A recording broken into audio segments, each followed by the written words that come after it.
And we will be talking basketball with Coach Wayne Dawkins. The Lakers got blown out a couple of nights ago. We want to talk about that, find out if this is going to be the trend in this round of the playoffs. And, of course, Milwaukee are in trouble.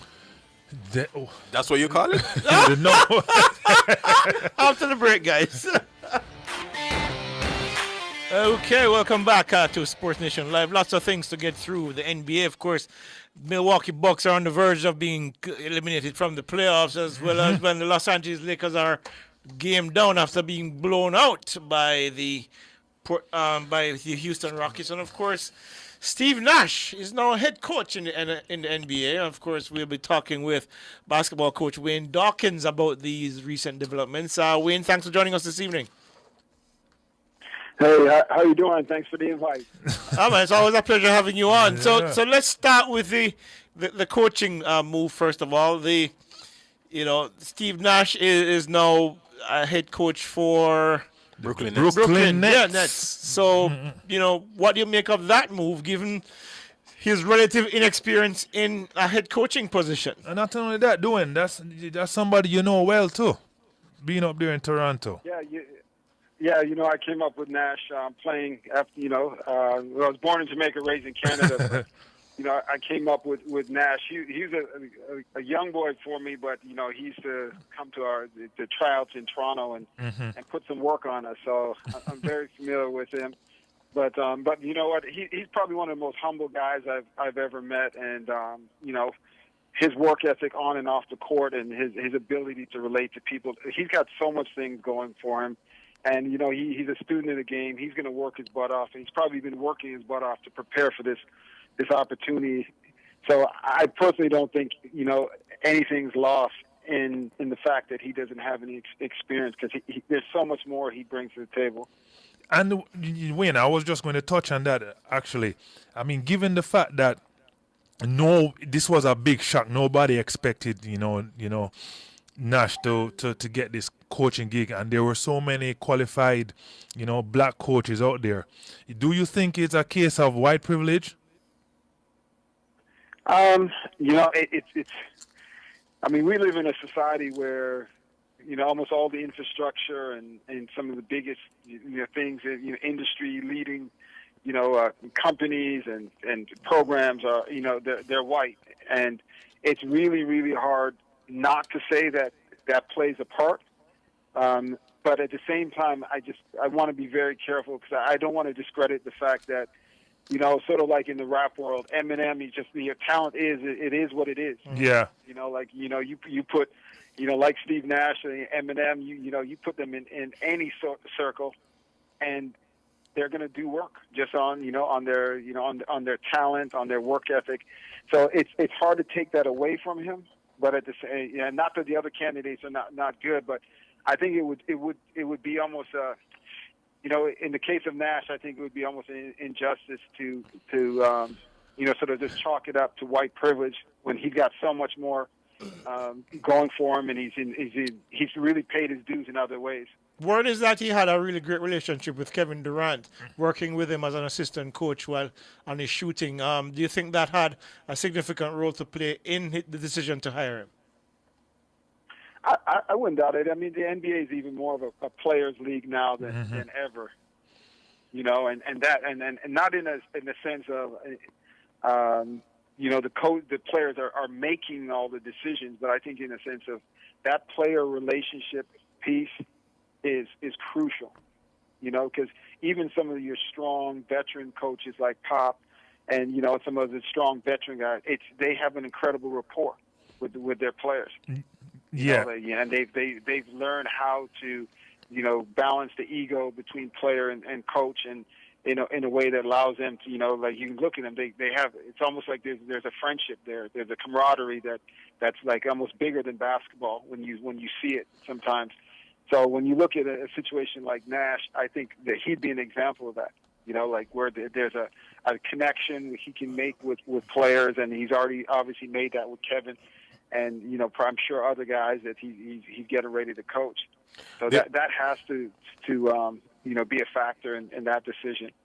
There are 5 black coaches in the NBA. 30 teams, 5 black coaches. There are 30 teams, 4 black GMs. In a sport where there are 90% black players, how do we bridge that gap and bring more parity? And is it a problem? Well, I think we need some more muscle up top. We need some more black owners. Yeah, for real. Well, there's only one. There's only one actually. So I didn't even go there. I didn't even get to that level. I started at the GM level. So there are 4 GMs and 5 black head coaches. Sorry, say it again. I missed that last part. No, man, sorry. There are 4 black GMs and there are 5 black head coaches. So out of 60 top jobs, only 9 goes to minority to black persons when the sport is 90% black male athletes. Is there a problem? Yeah, and I mean, I think there is a problem, but I think when you got 90% of the talent is is black, but you have 99% of the leadership, like the ownership, is white. White. And there you go. So, the decisions are being made from top down, whether we like to believe it or not. I mean, I think we're seeing a reflection of the ownership of the people that are in the most powerful position. I think we're seeing a reflection of that. And it just goes to show that, even if we dominate the talent pool, until we are, better represented at the ownership level, we may not see that. And we see that with the Oscars and all the other award shows. Anything where there's a group that that doesn't look like us, that dominates the dollars and cents, the top of the pyramid. We're loaded with the talent, but it's not going to be reflected. Until I think we see a change. In that ownership side of it, or the growth in the ownership side of it. Let's move along a little bit here. The Milwaukee Bucks, the best in the East. Well, on paper certainly, because they're on the verge of being eliminated. Are you surprised by the outcome? The fact that they've not even shown up in the second round here. Well, you know what? I'm a little bit biased because I'm a Toronto guy. So I think Toronto already gave the world, gave the rest of the league the blueprints on how to beat Milwaukee. So it's not, to me, it's not a shock if Miami just followed basically follow Toronto's blueprint of let Giannis shoot the ball outside, all he wants, control his drive, and there's things that Toronto showed everybody that needed to be done, to neutralize Giannis and Milwaukee, and it's working for Miami. So Wendy, do you see Giannis staying with the Bucks if they get swept tomorrow? You know what? I don't see any type of loyalty on that level. I think he's going to have to make some decisions just based on what's best for his career and be able to be in a larger market. I mean, he's a superstar, and so he has the ability to make a decision to reposition himself into a bigger market and position himself for like bigger sponsorship, bigger opportunities, a place that can attract other star players to play alongside him. So just from the outside looking in, if I'm him, I would definitely consider moving, because he's got the clout to do it, to be able to position himself almost any way he wants. All right, let's look over to the west side now, where the Lakers in their first round game are blown up by Houston. Are the Lakers short on firepower, or this is just an aberration in the playoffs? Rust. Yeah, I think that first one with LeBron. I mean, and he's playing as good a basketball as he is ever. He's coming off a triple-double for a whole series. And the nice thing about a player like LeBron is he adjusts so well. And he helps his team adjust. He's so versatile in his ability to, go from what's needed yesterday to what's needed today to what's needed tomorrow. And I think that's really makes him very special. And that's not take anything away from that that very strong Houston team. But LeBron's proven that he can adjust And from very, very difficult situations. and Wayne, that seems to be a continuous trend with him, like every playoffs, where you see a lot that he loses the first game, and then he adjusts, and then he comes back and totally different player and does elevate his team to the next level. Do you see the case here with with the Lakers? I mean, given that Houston is playing, small ball, they have the best, defense in the NBA right now, especially in this bubble in terms of efficiency. I mean, you saw the game last night where the pace was a lot faster than what they expected, even though they had 6 days, layoff. What are you expecting when they get back on the court? Exactly what you said. They will reposition the pieces like on LA. The Lakers they'll reposition the pieces however they need to, and one of the things that we'll see with LeBron, like a true quarterback. Like you think of any great quarterback, he's going to orchestrate the game tomorrow the way it needs to be done based on what happened and what needs to be done. And literally, I think the biggest adjustment we're going to see is just is that their quarterback is going to be reading the defense for everybody differently and calling the plays a little bit the way it needs to be better. And I think that's what makes the Lakers special is the fact that they got a Tom Brady like quarterback in LeBron. Oh, please don't go there, please. I like him. You're good people. You're good people. But I like that analogy. But on a serious note, though, Wayne, in a 7-game series now, we have the Houston Rockets playing small ball. Do you see them sustaining that, throughout the series? Do you see the Houston Rockets beating the Lakers with the small ball? Nope.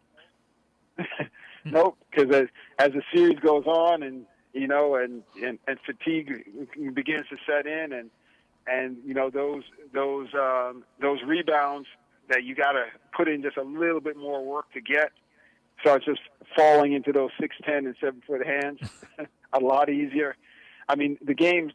I think the longer the series goes, I feel it works more in the Lakers' favor. I think if Houston can wrap it up really quick, just use that small ball energy, and and neutralize their bigs, from being really really effective, and just get them out of the way. But the longer the series drags on, it becomes more grueling and much more of like a heavyweight 12-round heavyweight match. That's going to work in the Lakers' favor. All right, real quick. Your Toronto Raptors right now are leading 63-58 in the third quarter, down 2-1.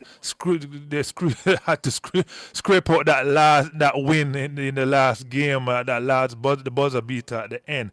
How you see this series turning out? I'm giving you the Raptors for sure.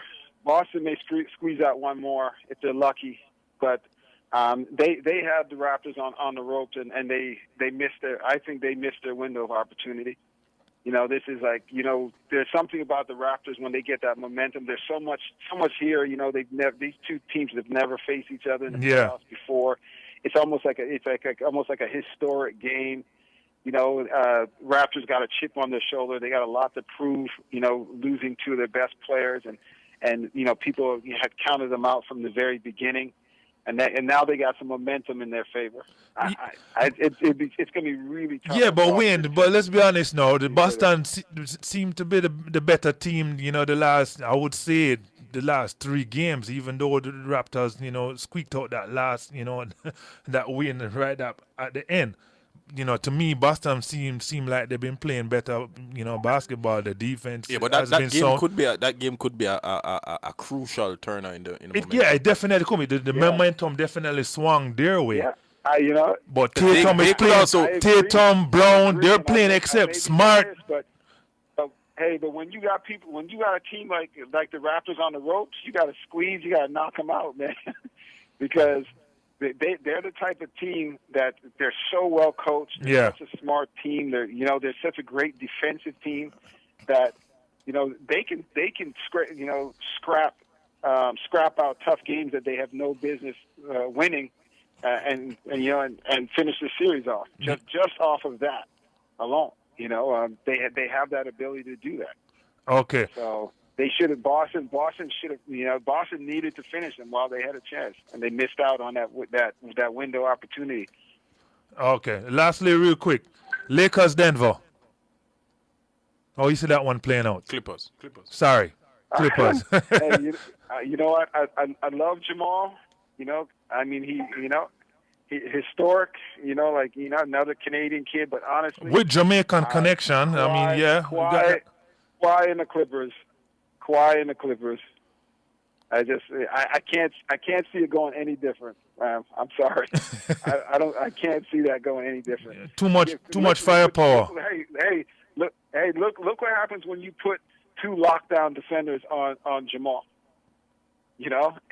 And this is not taking anything away from Jamal. He's a budding superstar. But, Yeah. I mean, you're talking about all defensive player, defensive player of the year, Kawhi type guys. But you can't rely on one guy getting you 50 every night. With a defensive players like the Clippers got the two guys that are defending him. It's not going to work. Wayne, we're running out of time, but we gotta go. But I can't let you leave without you talking real quick about Calabar Basic School. Just tell us a little bit about it, so our listeners can know what you have been doing here in Jamaica. Yeah, I appreciate that. 22 years ago, on a visit, to my cousin, we started. We started with a daycare originally. A lot of people we just went and met with the Justice of the Peace. There was a real need for a daycare for a lot of the young women, single moms, to be able to have some place to send their kids so they could either go back to school or work. And then, unfortunately, the headmaster down the road passed away, and it caused the school, the basic school nearby, to close down. So we turned the daycare into a school, and 22 years later, we've been supporting that school. It's been growing. It's been awesome. Our first graduating class, we have some, Maisha Brody. She's one of the writers for our one of our blog sites. She graduated from University of West Indies with honors and as a journalist, and she writes for us. And so, we've seen some. We've been around long enough now to see some of our alumni, graduate from university and be in a position to give back. And, and this year, with being a COVID year, the last thing is just, we're really pushing really hard to raise funds to make sure that we don't miss a beat. Okay, great. We should probably have you back next week to talk some more about that one. About that one, yeah, because it's definitely a great story, and our listeners definitely would want to hear more about this. Yeah, I would love to, and I'm also working with the Jamaica basketball project as well on the fundraising side and community fundraising side, and that's an exciting project that I got the opportunity to work to very closely with Coach Rick Turner on the fundraising side and that side of it. So I'm starting to get my hands a little bit more involved in Jamaica and Jamaican basketball, and I'd love to talk about any of that and visit you when I come down there soon, as soon as this COVID thing is over. Yeah. So we'll have you back next week, Wayne. We'd love to hear more about that, and of course as early as possible. I love to schedule me in. I really appreciate it. All right, I'd love to talk more about your career too. All right. Okay. We're penciling in for 5:30 next Saturday. Be ready. I got some questions for you. Come on. All right. I'm here. Okay. Cool. All right, man. All right. Take a break. I know you're a legend. People need to hear that. All right. No, you're gonna blow blowing smoke now. Lynn don't want to hear that one. Anyway, Wayne, thanks for joining us this evening.